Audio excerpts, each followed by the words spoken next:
అందరికీ నమస్కారం అండి. ఈరోజు మనము శివానంద లహరిలో 13వ శ్లోకం గురించి తెలుసుకుందాం. ముందుగా ఆ శ్లోకం ఏంటో చూద్దాం. అసారే సంసారే నిజ భజన దూరే జడధియా భ్రమంతం మామంధం పరమకృపయా పాతుముచితం మదన్యః కో దీనస్తవ కృపణ రక్షాతి నిపుణః స్వదన్యః కో వామే త్రిజగతి శరణ్యః పశుపతే. ఇప్పుడు ఈ శ్లోకాన్ని రాగయుక్తంగా ఎలా పాడాలో చూద్దాం.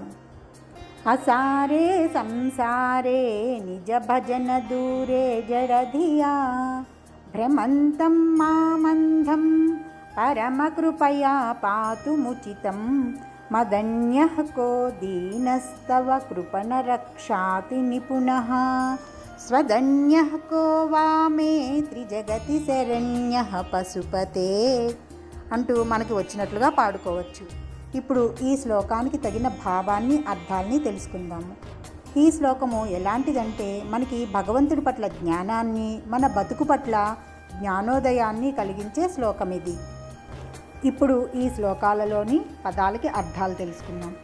పశుపతే అంటే మా అందరికీ అధిపతివైన ఓ పరమేశ్వరా, నిజ భజన దూరే నీ భజనకు దూరమైన, అసారే అంటే సారము లేని, సంసారే అంటే సంసారమునందు, జడధియా అంటే మందబుద్ధితోటి, భ్రమంతం అంటే పరిభ్రమిస్తున్నా అంటే కొట్టుమిట్టాడుతున్నా అని, అంధం అంటే గుడ్డివాడినైనా, మాం అంటే నన్ను, పరమకృపయ అంటే పరమదయతోటి అని, పాతుం అంటే రక్షించడం, ఉచితం అంటే యుక్తం అంటే నువ్వు చేయదగిన పని అని అర్థం, తవ అంటే నీకు, మదన్యః అంటే నాకంటే ఇతరులు అని, దీనః అంటే దీనుడు అని, కహ అంటే ఎవడుంటాడు, మే అంటే నాకు, త్రిజగతి ముల్లోకాలయందు, త్వదన్యః అంటే నీకంటే ఎవరుంటారు, మదన్యః అంటే నాకంటే ఇతరులు ఎవరుంటారు అని, త్వదన్యః అంటే నీకంటే ఇతరులు ఎవరుంటారు అని అర్థం.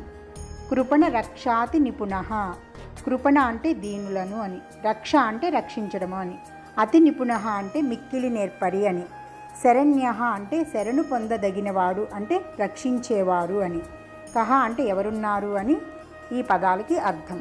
ఇప్పుడు వీటి భావాలు చూద్దాం. మనకి శివానుగ్రహం లేకపోతే మన అంతఃకరణంలో అంటే మన మనస్సులో ఆ పరమేశ్వరుని పట్ల పాదాలని ధ్యానించలేము, ఏకాగ్రతతోటి మనసుని లగ్నం చేయలేము, పరమేశ్వరుని నామస్మరణలో నిమగ్నం కాలేము. మనము భగవంతుడి పట్ల భక్తిని ప్రదర్శించాలన్నా, మనకి భగవద్భక్తి ప్రాప్తించాలన్నా ఆ పరమశివుని యొక్క అనుగ్రహం ఉండాలి.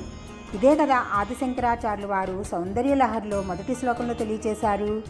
ఏమనంటే ప్రణంతుం స్తోతుం వా కథం అకృత పుణ్య ప్రభవతి అని, పూర్వపుణ్యం ఉంటే గాని ఆ భగవంతుని యొక్క అనుగ్రహానికి పాత్రలు కాలేము అని.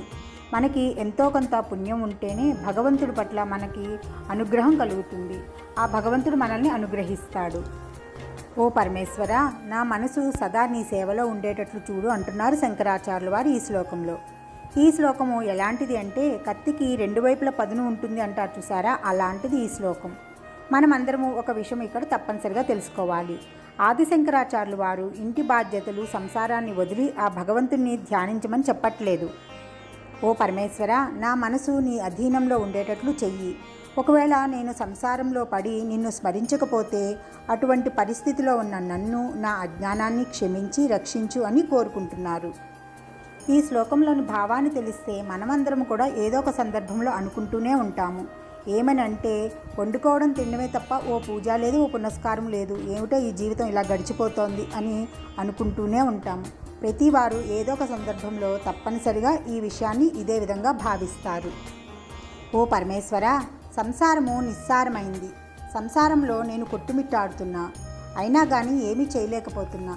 సంసారంలో ఉంటే భార్యాపిల్లలు తప్ప భగవంతుడు ఎక్కడ గుర్తుకు వస్తాడు? ఉరుకులు పరుగుల జీవితం, జీవనోపాధికే ఆరాటం, జీవితంతో పోరాటం.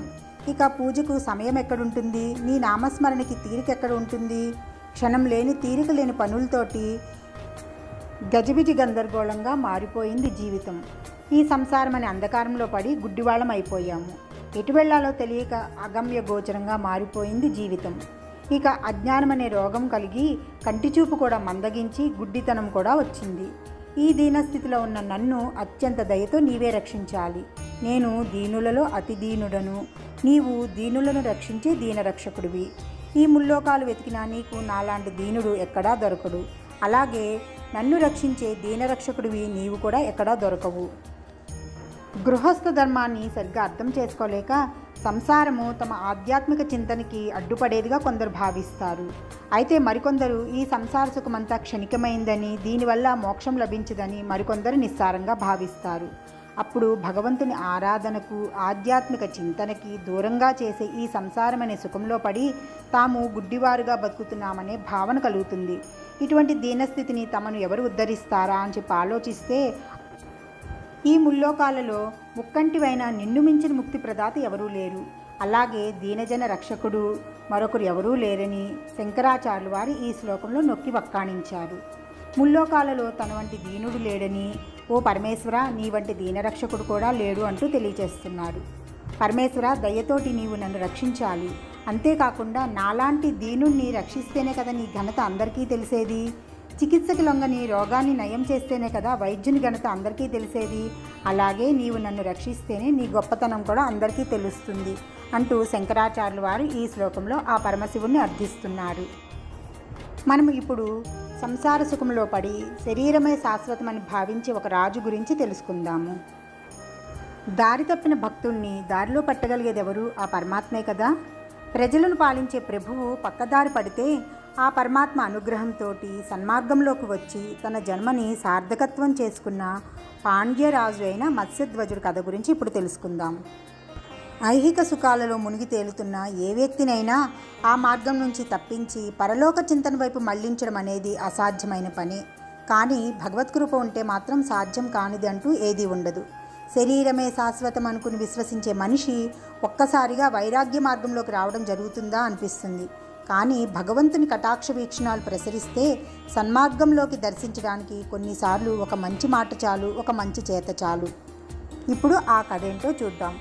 మత్స్యధ్వజుడు పాండ్యరాజు మధురా నగరాన్ని పరిపాలించేవాడు. ఆ మధురా నగరమే చాలా విశిష్టమైనది. దాన్ని పాలించే మత్స్యధ్వజుడు సకల సద్గుణ సంపన్నుడుగా పేరు తెచ్చుకున్నాడు. ఆ రాజు షాడ్గుణ్య చాతురీ చక్రవర్తి అని పేరు కూడా తెచ్చుకున్నాడు. కనకాద్రి ముద్రణ గ్రంథకర్తగా కూడా ప్రజల చేత కీర్తింపబడ్డాడు. అంతేకాకుండా అతడు గొప్ప దాత కూడా. అడిగిన వారికి దానం చేసేవాడు. మహాబల పరాక్రమ సంపన్నుడు. అలాగే రాజనీతి విద్యా విశారదుడు. ఇన్ని మంచి లక్షణాలున్న ఆ రాజులో కొన్ని అవలక్షణాలు కూడా ఉన్నాయి. మత్స్యధ్వజుడు భోగలాలసుడు, వేశ్యాలోలుడు. పన్నీటి స్నానం చేసి కస్తూరి పరిమళం వెదజల్లుతుంటే మణిమయ హారాలతోటి పూలమాలలు ధరించి అలంకరించుకుని కర్ణాభరణాలు ప్రకాశిస్తుంటే రాజటీవీతోటి వేశ్యాగృహానికి వెళ్ళేవాడు ప్రతిరోజు. జీవితంలోనైనా ఎప్పుడు ఎలాంటి మార్పు వస్తుందో ఎవరూ చెప్పలేరు కదా. అలాగే ఆ మత్స్యధ్వజ మహారాజు కూడా వేశ్యా సాంగత్యంలో పరవశించిపోతూ ఐహిక సుఖాలను మించి తనకేమీ అక్కర్లేదని మురిసిపోయేవాడు. కానీ ఈ సుఖాలు శాశ్వతం కాదు అనేది ఈ సత్యం తెలియడానికి ఆ రాజుకి ఎంతో కాలం పట్టలేదు. తన రాజ్యానికి దగ్గరలోనే ఉన్న వృషగిరి అనే ఊరిలో దేవునికి తిరునాళ్ళు ఉత్సవం జరుగుతూ ఉంటుంది. ఆ ఉత్సవంలో ఎన్నో సాంస్కృతిక కార్యక్రమాలు జరుగుతాయి. వాటిని తిలకించడానికి నలుమూలల ప్రాంతాల నుండి భక్తజనులు ఎందరో వచ్చేవారు. అక్కడ దశావతారాలు, గజేంద్ర మోక్షము ఇలా పౌరాణిక నాటకాలన్నీ ప్రదర్శన జరుగుతూ ఉండేది. ఆ ఉత్సవాలు తిలకించడానికి ఎంతోమంది భక్తులు ఊరూరు నుంచి అక్కడికి వచ్చి చేరుకుని ఆ ఉత్సవాన్ని తిలకించేవారు. అలా ఉత్సవాలు ముగిసిన తర్వాత వాళ్ళందరూ మధురా నగర వైభవాన్ని తిలకించడానికి నగర పర్యటనకు బయలుదేరారు. ఇలా ఉత్సవాలు చూసిన వాళ్ళలో ఒక భక్తుడు కూడా ఉన్నాడు. అతడు ఆ మధురా నగరాన్ని చూడడం కోసమని ఆ రాజ్యంలో ఉన్న తన బంధువైన రాజపురోహితుడి ఇంట్లో బస చేస్తాడు. అలా ఆ రాత్రివేళ అందరూ కూర్చుని చుట్టుపక్కల వాళ్ళందరూ చక్కగా ముచ్చట్లు చెప్పుకుంటూ, కబుర్లు చెప్పుకుంటూ కాలక్షేపం చేస్తూ ఉంటారు. ఇంతలో ఆ రాజు చక్కగా అలంకరించుకుని వేశ్యాగృహానికి వెళ్తూ ఉంటాడు. పరాయి గ్రామం నుంచి వచ్చిన ఒక భక్తుడు తనకి తెలిసిన సుభాషిత పద్యాన్ని ఆలపిస్తూ ఉంటాడు. ఆ పద్యం వింటాడు రాజు. రథము ఆగిపోతుంది. రాజుకి ఇక ముందుకు వెళ్ళాలనిపించదు. ఆలోచనలో పడిపోతాడు. ఇంతకీ ఆ భక్తుడు ఏం పద్యం చదివాడో చూద్దాం. వినియే నెల చతుర్థయిని వృష్టి దినాళ్ళకి ధాత్రికై దివంబున జరకై వయస్సున భూని పరంబునకిప్పుడు ఉద్యమం బనువుగా చేయగా వలయునంచు పురోహిత ధర్మాత్మ గీల్కోన నల విప్రుడా ద్విజులలోన సుభాషితంబున్ పఠింపగన్ అని. ఇప్పుడు ఈ శ్లోకానికి భావం ఏంటో వర్షాకాలము 4 మాసాల కోసము కావలసిన వస్తువులు ముందుగా 8 నెలల్లోనే మనం జాగ్రత్త చేసుకుంటాము. రాత్రి కోసమని పగటిపూట, ముసలితనంలో గడవడానికి అవసరమైన వాటి కోసం వయస్సులోనూ ప్రయత్నం చేస్తాము. మరి అలాంటిది పరలోక సౌఖ్యానికి ఈ జన్మలోనే తప్పకుండా కృషి చేయాలని హెచ్చరించాడు ఆ పద్యంలో ఆ విప్రుడు. ఆ మాటలు విన్న మహారాజుకి ఇక ఆ పద్యం గురించి ఆలోచిస్తాడు. తన జీవనోపాధికి సంబంధించిన సరుకు సరంజామా గురించి తను బాధపడక్కర్లేదు, ఎందుకంటే తను రాజు కాబట్టి. కానీ మళ్ళీ జన్మల్లో తనకి కలిగే మోక్షం గురించి మాత్రం ఆలోచిస్తాడు. తను ఈ జన్మలో ఏం ప్రయత్నం చేస్తున్నాడు, ఏం చేయగలిగాను అని ఆలోచిస్తాడు. ఈ ప్రశ్నకి సమాధానం ఎలా దొరుకుతుంది? ఎందుకంటే రాజుకి దొరకదు. ఎందుకంటే తనకున్న పరిస్థితిలో తను భగవంతుడి పట్ల ధ్యాస పెట్టలేదు కాబట్టి సమాధానం దొరకడం కష్టమే. ఇక రాజు మనసు కలతపడిపోతుంది, దుఃఖం ముంచుకొచ్చేస్తూ ఉంటుంది. ఈ భోగమే శాశ్వతం అనుకున్న తనకి ఈ పద్యము కళ్ళు తెరిపించింది అనుకుంటాడు. విలాసాలపై విరక్తి కలుగుతుంది. ఎక్కడి రాజ్య వైభవం, ఎక్కడి భోగము, లేటి సంభ్రం బక్కట, బుద్బుద ప్రతిమమైన శరీరము నమ్మి మోక్షంపు జక్కి గణిపింపకుంటి, యుగ సందుల నిలిచి యుగాలు చేతుబుల్ త్రొక్కుల నమ్మన్ ప్రభృతుల అని అనుకుంటూ నీటి బుడగతో సమానమైన ఈ శరీరము శాశ్వతం అనుకున్నాను. మోక్ష మార్గాన్ని అనుసరించినందుకు పశ్చాత్తాపడుతున్నాను. మనువు మొదలైన వారంతా శాశ్వతంగా ఉన్నారా? లేరు కదా. నావలో ఎందరో ఎక్కుతారు, కానీ కదులుతున్న భ్రాంతిని కలుగజేయకుండానే అది అవతల ఒడ్డుకు చేర్చేస్తుంది. అలాగే కాలం కూడా తెలియకుండానే వయసు అయిపోయేటట్లు చేస్తుంది. ఎందరో గొప్ప చక్రవర్తులని ఈ కాలం కబళించి వేసింది. అలాంటప్పుడు మెరుపుతీగలా మెరిసే క్షణభంగురమైన ఈ రాజ్యాన్ని, భోగాన్ని చూస్తూ ఇంతకాలం భగవత్ చింతన లేకుండా కాలాన్ని గడిపాను అనుకుంటూ ఆ మహారాజు ఎంతో విచారిస్తాడు. భగవంతుడైన వాడిని కాపాడడానికి భగవంతుడు ఎప్పుడు వెనకాడాడు కదా. రాజు మనసులో మార్పు వచ్చింది. తనకి ఏం కావాలో తెలిసింది. ఇక తనకి మోక్ష మార్గాన్ని చూపే భగవంతుడిని సేవిస్తాను అని చెప్పి నిర్ణయించుకుంటాడు. ఆ రోజు తనకి మంచి పద్యం వినిపించిన ఆ విప్రుణ్ణి సభకి పిలిచి సత్కరిస్తాడు. తర్వాత సభలోని వారందరినీ పిలిచి తనకి మోక్ష మార్గాన్ని చూపేదెవరో తేల్చి ఆ తత్వాన్ని నాకు చెప్పండి అని చెప్పి సభలోని వారందరినీ కోరుతారు. నాటి నుండి రాజు మనసు మోక్ష మార్గంలోకి పరుగులు తీస్తుంది. ఆ సభలో ఉన్న వారంతా భగవతత్వాన్ని తలోక విధంగాను చెప్తారు. రకరకాలుగా వారిలో వారు వాదించుకుంటారు. ఏ ఒక్కరూ కూడా భగవతత్వాన్ని సక్రమంగా నిర్వహించలేకపోతారు. అప్పుడు వాదోపవాదాలు పెరిగిపోతాయి. అందరి చూపు ఆ రాజుగారిచ్చే బంగారు నాణాల సంచి మీదే ఉంటుంది. కానీ భగవంతుడు మాత్రం తన భక్తుడి సంశయాన్ని తీర్చడానికే నిర్ణయించుకుంటాడు. అందుకే విష్ణు భక్తుడైన విష్ణు చిత్తుని మనసులో దూరి అతనిని ఈ రాజ్యసభకు వెళ్ళి ఆ రాజుకి భగవంతుడి గురించి తత్వబోధ చేయమని పంపిస్తాడు. ఆ భక్తుని వాదనా పటిమకి సభలోని వారందరూ తలలు వంచుకుని సిగ్గుపడతారు. భగవంతుని కోరిక ప్రకారము వేశ్యాలోలుడైన రాజు భక్త శిఖామణిగా అవుతాడు. విష్ణు భక్తాగ్రగణ్యుడిగా తయారవుతాడు. అంటే అశాశ్వతమైన ఇహలోక భోగాలను వదిలి శాశ్వతమైన పరలోకం కోసం మనస్ఫూర్తిగా పాటుపడే వారెవరున్నారో వారికి భగవంతుడు తప్పకుండా సహాయం చేస్తాడు అని మనకి ఈ కథ ద్వారా తెలుస్తోంది.